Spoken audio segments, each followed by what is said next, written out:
জামের মধুর রসে রঙিন করে মুখ।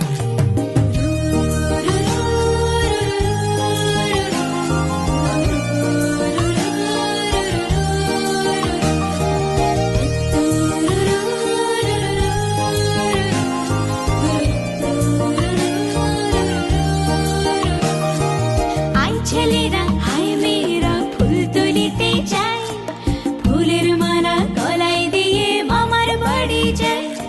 ঝড়ের দিনে মামার দেশে আম কুড়াতে শখ, পাকা জামের মধুর রসে রঙিন